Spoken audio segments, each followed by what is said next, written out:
Howdy, folks. Welcome back to the Unqualified Film Bros podcast. There are more words that I should say now. This is the intro to the show. We're double dipping tonight as we previewed at the end of last week's episode. We are going to talk about the new Sam Raimi film, Send Help, in a bit, but for now, we are going to do our first TV show review since the night Declan shit all over Hawkeye. Oh, I forgot about that.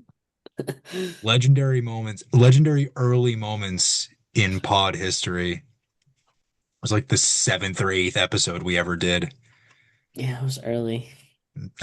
Maybe more than maybe definitely like the first few months was Yep. Hawkeye. But in the vein of the Marvel Cinematic Universe, let's get into Wonder Man. So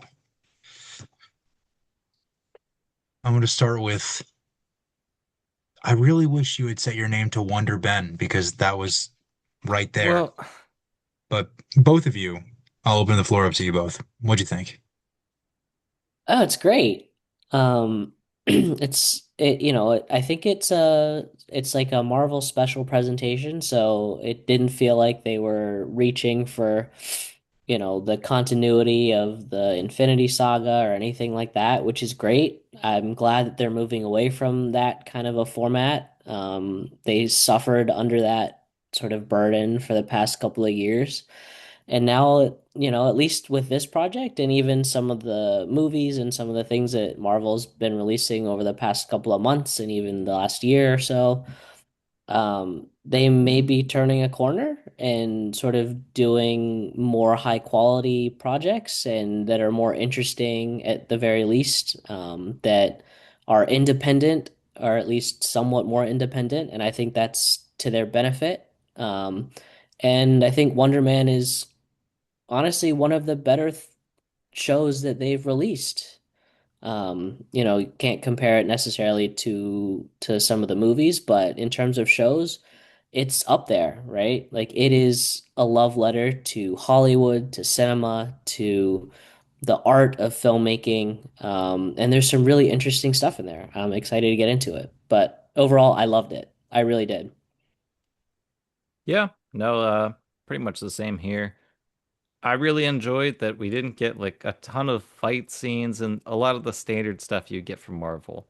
There's lots of different types of comics, and so I'm glad that they decided to really embrace this idea of like a guy that doesn't want to use his powers. Um, Yeah. and And really also, sorry, go ahead. I was just gonna say I love that the characters could actually like develop. It's not just like the typical, oh, you have powers now. Now, how do you use the powers? Then you have to overcome something. It was, there was a climax, and there was like the betrayal and stuff. And he was working for the Department of Damage Control, but none of that stuff overpowered, you know, what the show was about, which was people struggling to act, you know. Yeah. And the fact that this wasn't like we saw the 80s movie Wonder Man, but this wasn't like the comic hero Wonder Man's story. This was about Simon Williams trying to be cast in a Wonder Man film. So it used the hero's story as the lens to tell Simon's story, but really this was about Simon and Trevor. This Yeah, wasn't about Wonder Man. Mhm. This is a character-driven narrative, and I think that was a really, really strong choice. definitely. Yep. And speaking of Trevor Slattery, this is now the third time we've seen him in the MCU. Obviously, the big twist in Iron Man 3, the surprise supporting role in Shang-Chi, and then now a co-lead essentially in Wonder Man. I don't know if Ben Kingsley necessarily expected to be playing this role for 13 years. Um, but Well, what do it's you make not. of his performance? Because I fucking love him. I feel Yeah. like this is the first time you actually get to see him as a real character and not just a joke. Because even in Shang-Chi, it was like oh, this is the guy that called him the Mandarin.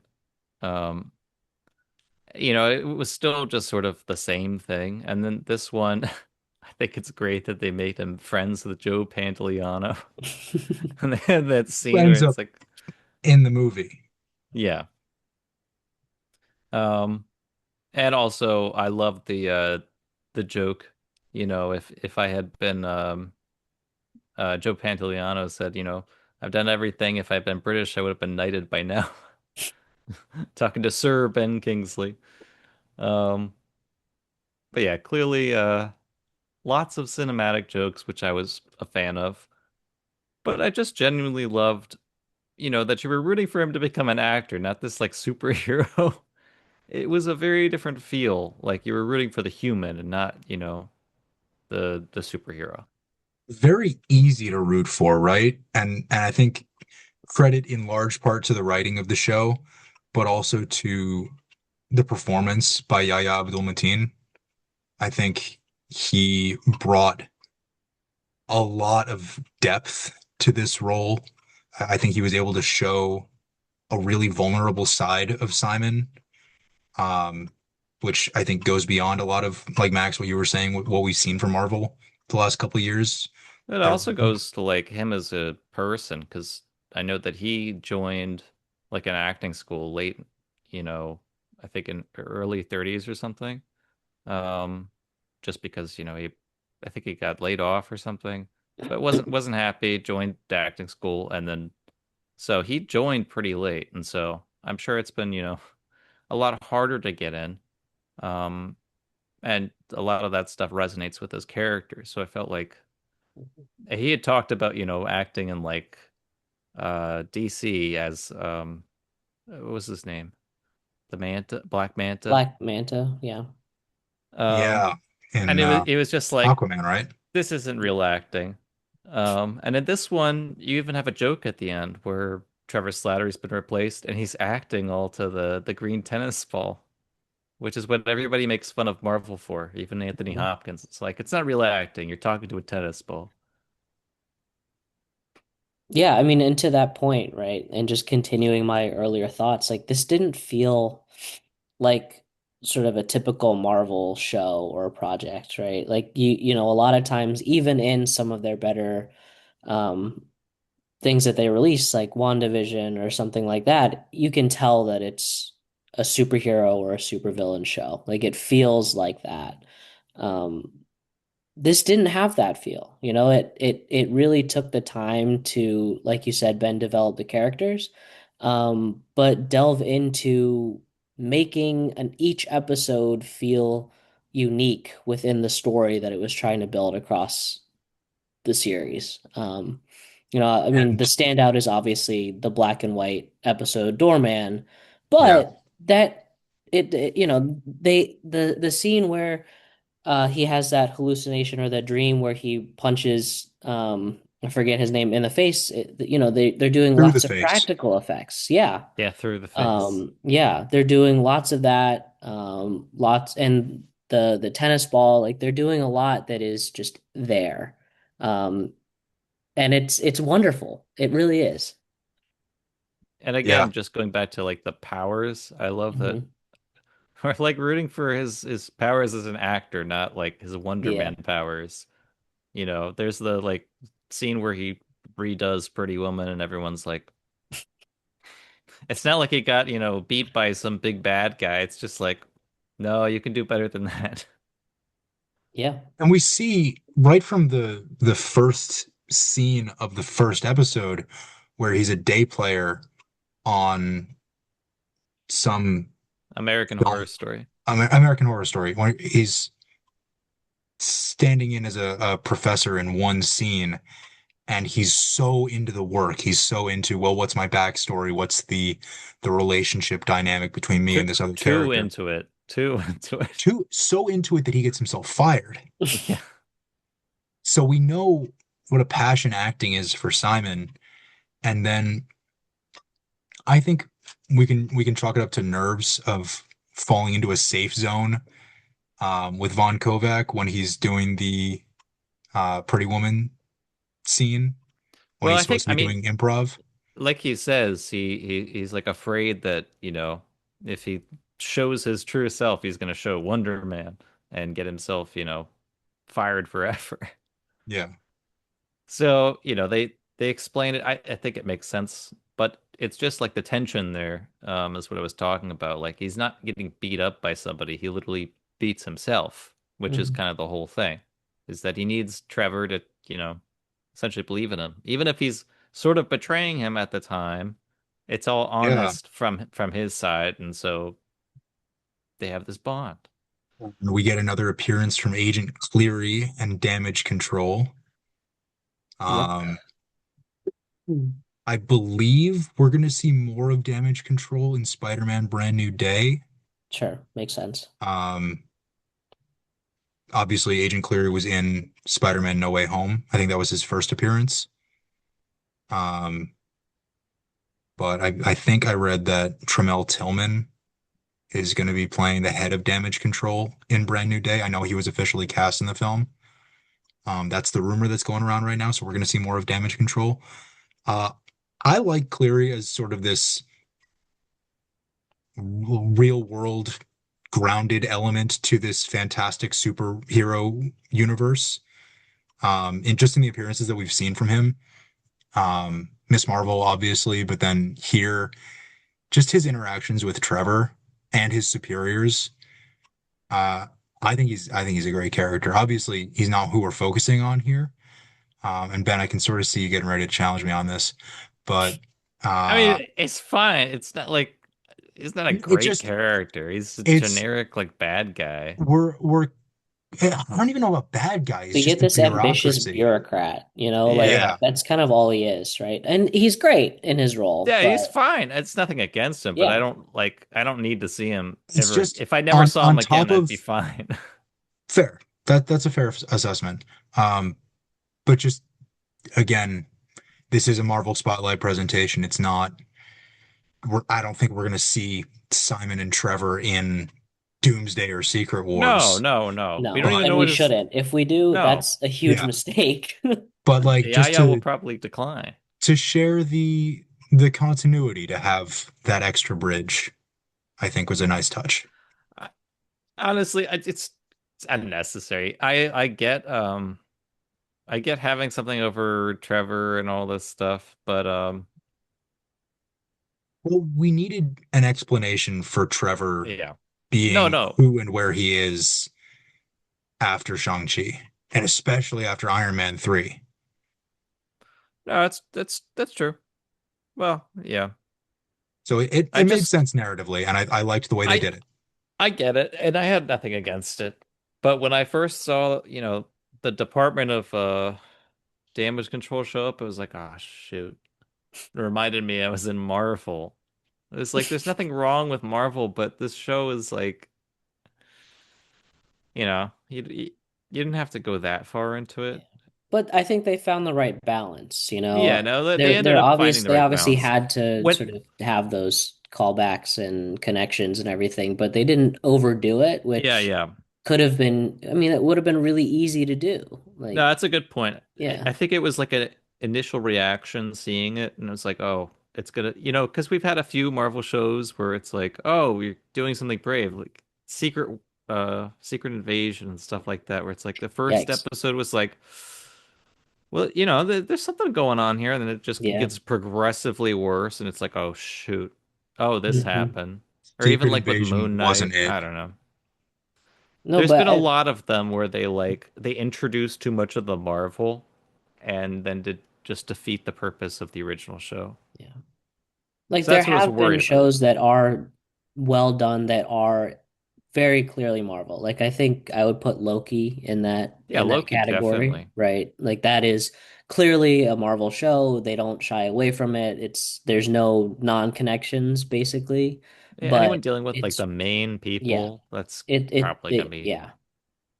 But whenever it sort of goes off to the side, like you said, with Secret Invasion, even with She-Hulk, it had its ups, but those shows they had a lot of flaws, right? Because they kind yeah. of fell back into that formula of not really knowing exactly what they wanted to do with it, and then it kind of falls Yeah. apart. like She-Hulk and Moon Knight, I think were well done and probably would have been better served as special presentations. Yeah. Like They we're never they each just seeing these people collapsed again. so far in on themselves by the end, that Mhm. it was great to see the characters in the shows on the screen. Like I'm not discounting what we got from Tatiana Maslany or from Oscar Isaac or from anyone else in those shows. But I think the expectation of continuity was a disservice to those shows.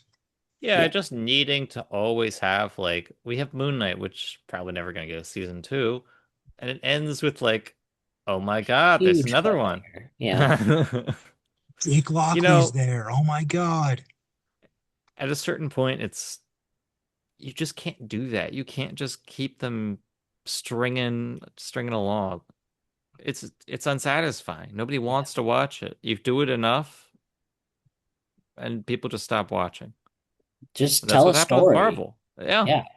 Like, I mean, to contrast it with sort of the burgeoning DC universe, you've got Peacemaker that has two seasons that tell its own story. It has character arcs, but they're isolated stories, right? They do connect to the broader DC universe, but you don't need to watch them in order to understand what's going on with everything else. Like they are their own stories with their own characters that have their stories that start Yeah. and end within those seasons. And And that's the way to Netflix do sort it. of had that. Like they Yeah. had their Yeah. Marvel They shows. did. Not all of them were equal, but No.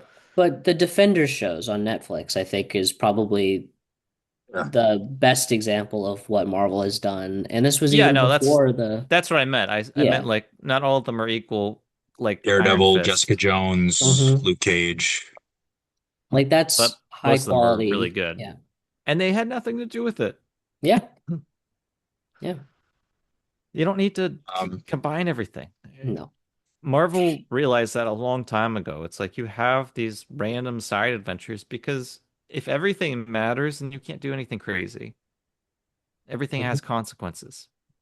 It's just tiresome.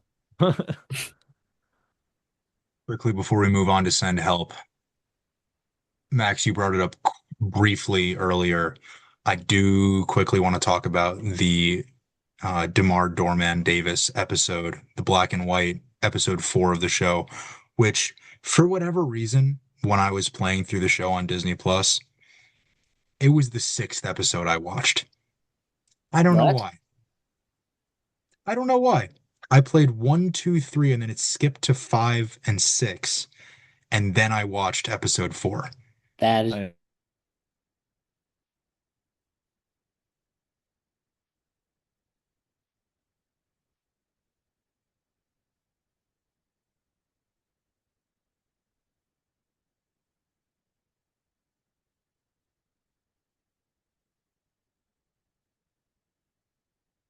it's a thing.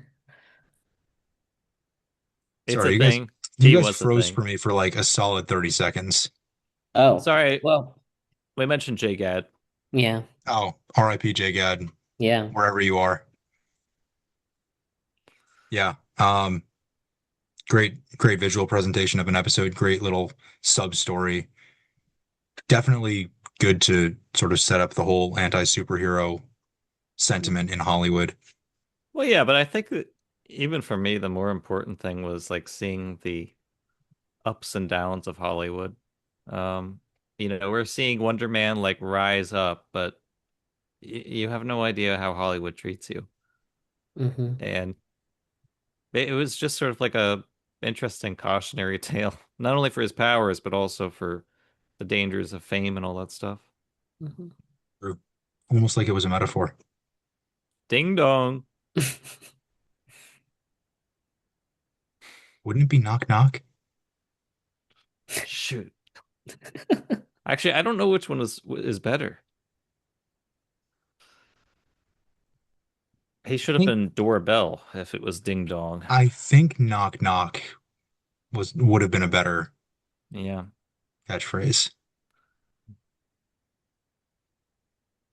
God, the Horatio scene. But yeah, I mean, just interesting to see like in one episode to show this random guy who's a doorman get powers and then get famous, lose it all, and Jay Gad disappears all in like 30, 40 minutes. It's Yeah. really impressive. Really impressive episode. I don't think a Sam, single episode was longer than 45 minutes. So, I think the longest one was yeah, like 35. yeah. they weren't long at all, but It they No. was were tight. I packed thought that with was substance. a Hmm. really good choice not We to don't have drag it all useless out. stuff like, oh wow, what is that? Oh, it's a curious signal. Maybe it could relate to Wonder Man. You could waste so much time just talking about nonsense. But Yeah. But it you didn't shows need what it. they can do with a a vision that they commit to, right? I think a lot Yeah, and of also what, letting them do this. yeah, Like there had to have been some, all right, we're gonna let you do whatever you want. yeah. I That's think Destin Daniel Cretton has been kind of anointed sort of a new, um, well, he's going to come back for a bunch of different things, right? I think he he's is done doing Brand New Shang-Chi, he Day. did Brand New Day. I think he did Secret Wars or is doing Secret Wars, or did he He leave is that? involved with Doomsday and Secret Wars, I Yeah, think, in the creative development process, but obviously that's yeah. going to be the Russo brothers. Yeah. But Yeah. again, the point being that when Marvel lets its creatives do what they want to do and kind of get off of their throats, we can get some really good stuff, you know? Yeah. Like, And Right? even Doctor Strange, which, yeah. had some Marvel-ness to it, which they clearly put in. Hmm. People like the stuff that he did. Let him loose. You're talking about Let Scott him Derrickson? loose. Multiverse of Madness. Well, No, Multiverse of Madness. Scott Derrickson kind of did that in the first one, but yeah, Sam Raimi was able to do that a lot in Multiverse of Madness. And But then they didn't let him go all the way. Let him go all the way. Let him do we an see him R-rated. go all the way in Send Help. We We did. do. Yeah. So I think, and bringing back Rachel McAdams, who was criminally underutilized in Multiverse of Madness, As he said. Yeah. let her shine as she always does in Send Channel Help, her inner Bruce Campbell. who had a vocal cameo in this. I don't know if you guys caught it. It No. was the he was the Dylan O'Brien's dad. Yeah. Um, And he and was Oh, he's like like a on the picture on the artwork. desk or something. Yeah. Yeah. that's hilarious. Um, I did Yeah. not notice. so I'm surprised, Ben. I thought you would have been looking out for that. I was all right. To be fair, I went to one of those theaters where you order and the person was acting like an actual waiter, and it's like, Um, "Hi, can I get you anything?" and Shut it's up. like Stop 20 talking. minutes into the movie. Oh Stop God, that's talking. Like, God, awful. that would stop. piss me off. They I it, think I it would it I think stopped I would after a little kneecap the bit. person. I think I would straight up kneecap that minimum wage employee I was thinking about going to who's Hong just doing Kong their and getting job. into a play accident, but So, for the second time this episode, what'd you guys think? I loved it. I love every Sam Raimi, but this one is he doesn't go as insane as he normally does, but the the plot is so much fun and the writing is so comedic and both the actors just do so much to like play up the insanity, but also the like comedic insanity that Sam Raimi is really known for. Um, and Rachel McAdams really, she had some lines and some faces where I was like, this is female Bruce Campbell. Really, really channeled that, which I love. I'm sure Sam Raimi wanted exactly that. You got it. Yeah, he Yeah. did. Yeah. Wasn't really sure what to expect going into this one. I had seen the trailer a million times because we go to the theater every week, but I guess I was kind of expecting what if Sam Raimi did Lost? And it was like Lost mixed with Castaway mixed with Horrible Bosses. Lord of the Flies. I was kind of I mean, feeling like you got the American fucking conch shell Psycho. right there. Yeah, but the first thing she does is kill a boar. That's true. It's very, very Lord of the Flies too. God, it But has been a it spell since I read that. doesn't really matter, right? Like it's its There's a own lot of story and movies it's It's that I just was Sam thinking great. Raimi about. It's doing just his survival he thriller. does whatever he wants to do and it's fantastic. And so I think in that way it met my expectations.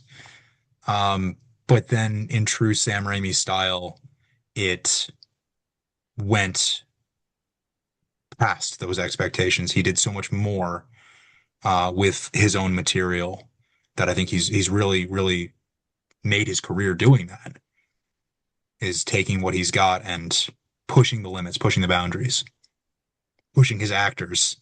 Clearly, by the time we get to that physical altercation in the woods and then in the twist ending beach house,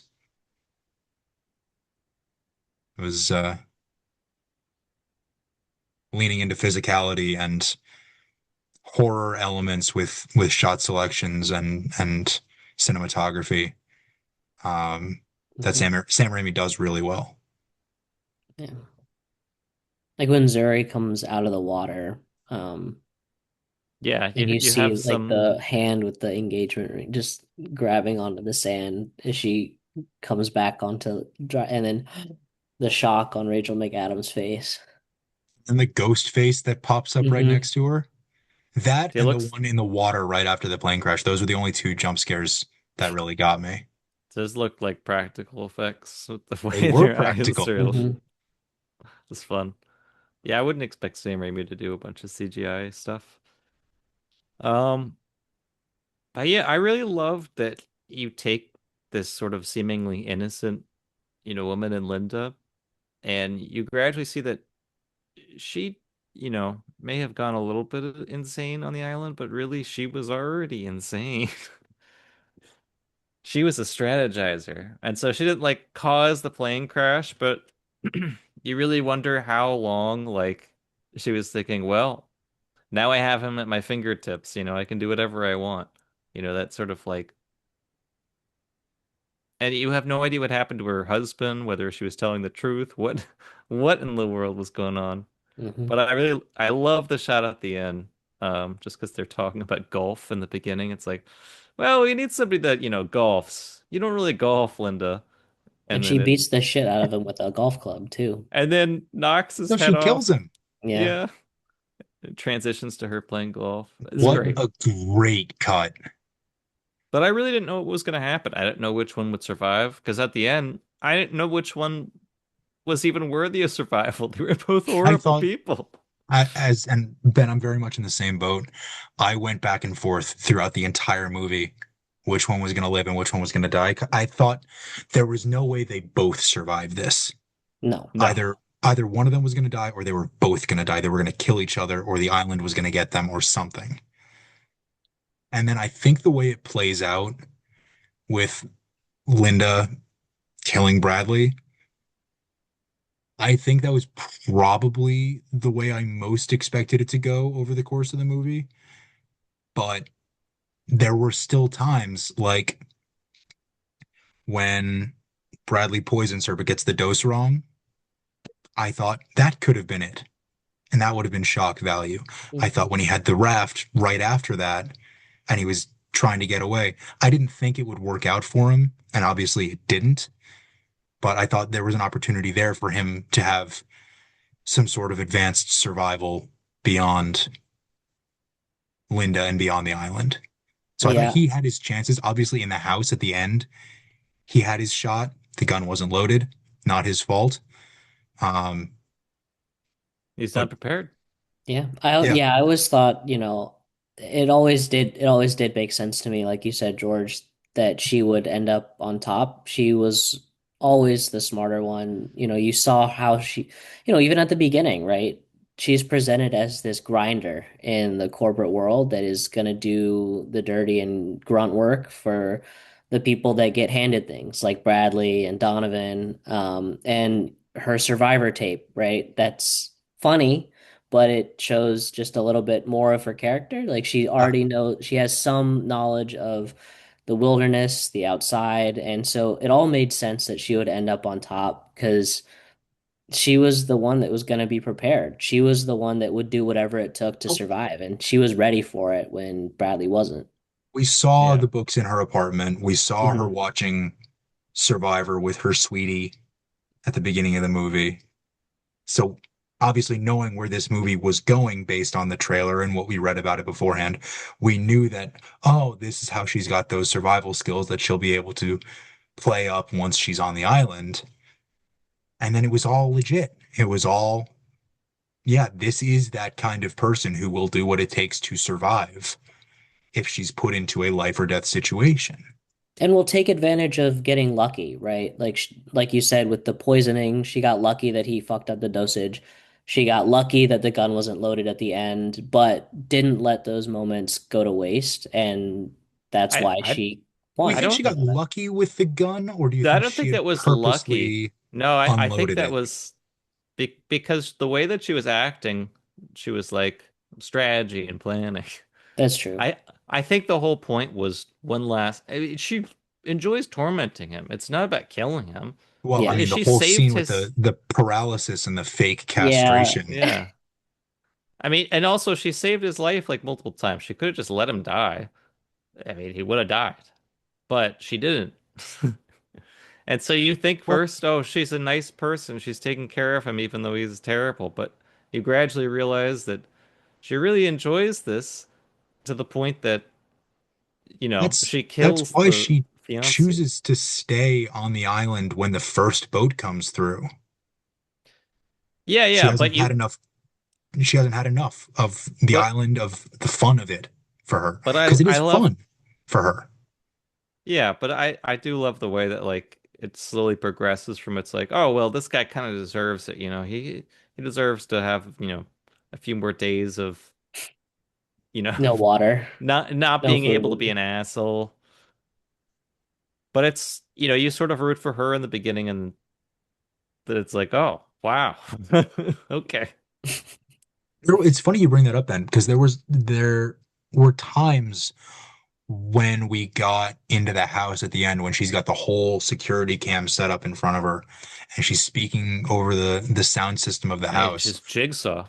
Yeah. That's literally what I thought, that, oh man, maybe she's really the bad guy here and we're supposed to start pulling for Bradley. And then Well, I think obviously, that's the interesting thing is that they're both bad. That's what I thought about American Psycho is like a bunch of people who Mhm. have no identity, but which one is like the most evil? They're all divorced from reality and in their own world. She just happens to be in Survivor world. Um, but like it is abusive. It's horrible what she does. And he's also terrible, but it's like at the end, I thought that was a great scene where it's like, well, this is actually what the bad guy would do in one of these horror films. Broadcast, like, oh, it's been here the whole time and you just didn't know it. And then, knife just washes up on the beach. yeah. But I then And at did. then but turn it the into end, she fame wins. and, notoriety, right? Yeah. Yeah. Yeah. But And I like, think that's a great twist, is Yeah. like to sort of become that. Bradley, yeah. it's time to play a Um, game. have either of you guys seen Lost? No. Uh, yes, but I don't want to talk about it. It's so I'm complicated. just gonna bring it up real quick. Um, Are they in Max, a do you care about simulation? spoilers? They're not in a simulation. They're not in purgatory. They were on the island. It was real. Max, do you care about spoilers? No, go for it. So in season four, at the end of season four, a group of characters, six of them, get off the island in Lost. And they are able to sort of create this own narrative about the story of what happened in their plane crash and their time on the island and how they escaped and X, Y, and Z. And that's what we don't see, but in that brief cut from golf club to the head to swinging a golf club as a celebrity a year later, that's Linda creating her own narrative and sticking to it of what happened on the island. Yeah, I think she had a plan. She seems pretty smart. Yeah. But actually, the more I was thinking about it when you said, Jigsaw, it really is like it because Jigsaw's whole thing is that these people are terrible and they deserve to die for his whole thing is, I guess, that they don't deserve to live because they don't like enjoy living or something. They don't value it. Some of the movies are a little murky on that. But, interesting thing, which is that there's terrible people on both sides. And so at some points in those movies, you end up rooting, for the guy to die because he's just such a jerk. He doesn't deserve to die. I I was mean, rooting for both of them to die in this movie at most points of the plot. Yeah. And you're they're thinking pretty throughout, terrible. send help, but for who? I believe it's Yeah. pronounced Heppel. And you see them like in the plane crash, just how like greedy they are, where he's like, give me your seat, and starts choking her to like get the seat. So I think even then, she was never going to like, she was Yeah, always but going to be then that guy wary gets of fork Bradley. stabbed. That's true, but that's her Donovan gets survival. fork stabbed. That doesn't kill him though. The crash does. Yeah, the impact on the water. Dude, that was a crazy scene. He didn't go out the window. He was just like hanging on. It was the tie, right? Yeah, Yeah, I the think it tie. was. Yeah. Looking very much like Christian Bale from American Psycho. Not Right? subtle at all. Let's see Bradley's card.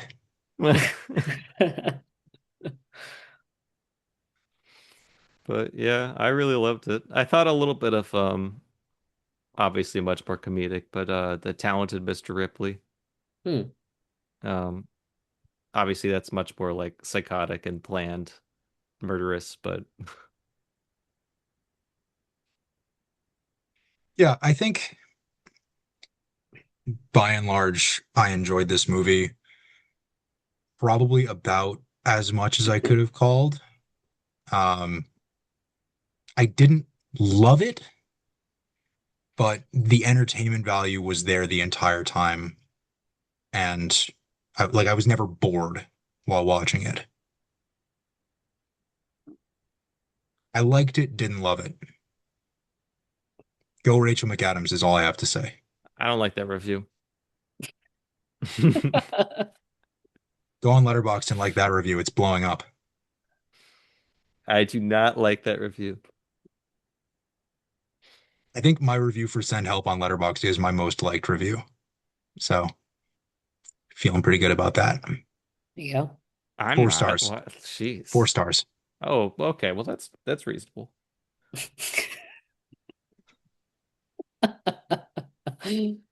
Sorry, I forgot that you don't do anything lower than 4 stars. That's horse shit. You should see some of my other reviews for a couple of It has movies that to you missed. it has to be really bad though. Okay, but Mercy I'm doesn't sure count because that's not a real Mercy's movie. got that's like a half star, maybe. Maybe it gets 0. Can you do that? Mercy was You can Beneficent, give it a maybe? half star, I think. I gave it like two or something. I think I gave it 1.5 or 2. I have not seen it yet. You don't I need to. It's look fine. forward to seeing it on I think stream. you need to see it if it's still available in 70 millimeter IMAX. I could have seen Send Help in 3D, and I was like, what? Why was it in 3D? That's not Just for needed. the eye gouging. Oh Ooh, my, Have yeah, that yeah. pop I out of the guess for the screen. one shot. That was Good pretty Lord. gruesome. Definitely not needed otherwise, though, I don't think. Yeah, that eye gouge was really gruesome. He did a terrible job though. He didn't even gouge the eye. He just put his thumb in, but like Like on the next to side. the socket. Oh, It made stupidly. it like more brutal though, Like, it Well, wasn't Couldn't even do clean. that she right. still has her eye though. That is true. See, kid couldn't even do that right. I love the scene where he acts, doesn't poison her correctly. He's like, I couldn't even kill you correctly. It's like a little baby. It's a very funny That's who movie. Bradley is as a character, though. It is very funny. It is. Darkly funny. Yeah, darkly But it, funny, it but just like works. the way she's like, "Oh no, it's okay. It's okay. Eat up, eat up."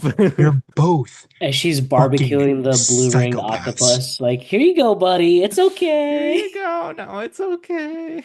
Also, Now where I'm did she gonna find a fucking castrate rat? you. Where did she pull that rat out of? Just to like, Probably the house. oh, Mm, man, she's prepared.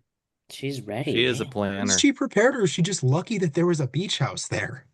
Okay, well, she would have found something else though. I She was Yeah, I doing, but genuinely again, thought when she she left talked him. about, She had so much time to explore the island, right? Like two yeah. days after yeah, they land, and she leaves him because he's being a dick to her, and is like, "Nope, you don't get water anymore or food. I'm gonna leave you here," and explores the whole island basically, and learns everything that she can about this place, and then comes back and gives him a whole tour the next day when she yeah, finally forgives him.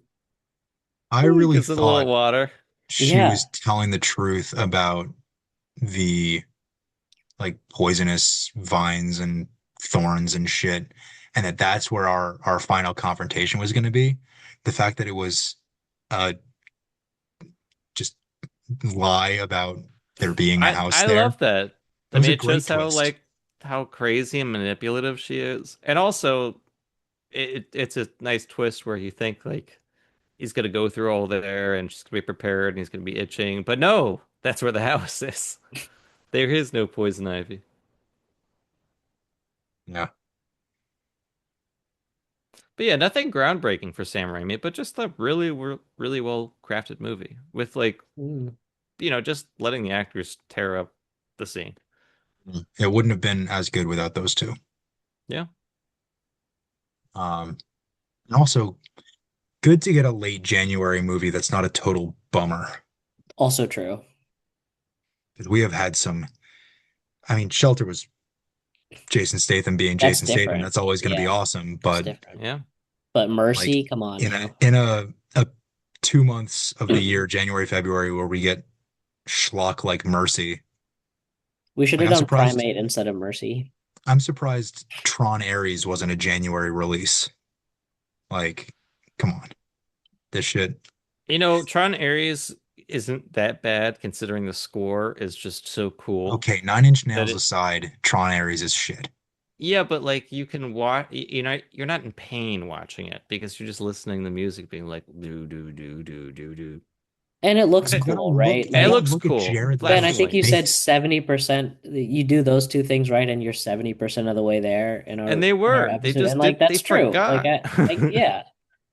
You Like, can all create right, a you just have to plot. forget that Jared Leto's in it and he's doing his Jared Leto thing. Really, he's And not the again, he's problem. not even the pro. Yeah, I was gonna say He's he's not not the even problem that in that bad. one. It's just like, okay. Evan Peters is more the problem in that movie. I think the problem is the plot. The plot is just Well, yeah. all over the place. And the characters are terribly written, yes, But then Nine Inch Nails, so then it's then cool. yeah, brr, brr, brr, brr. Yeah. So, Wonder Man is currently streaming on Disney Plus. Check it out. We all give it a full endorsement. Send Yeah. Help is playing in movie theaters. Go see it in a theater. Enjoy Sam Raimi on the big screen. Mhm. We all did. Um, Overall, two positives on this episode, which I think we all could have called, but still nice to have happen, right? Yeah. Especially now, like you said, we haven't had many positives in the new year so far. So, Jason Statham aside. yes, obviously. So we are trading a survival thriller for a crime heist thriller next week. We are joining Chris Hemsworth, Halle Berry, Mark Ruffalo, and Barry Keoghan and Monica Barbaro in Crime 101. Excited to see that one. In the meantime, watch some good movies, ban AI in filmmaking, and support your local movie theater. I think I said those in the wrong order this time. Doesn't matter. We will see you for Crime 101 next week. Have a good night. Good Good night. night.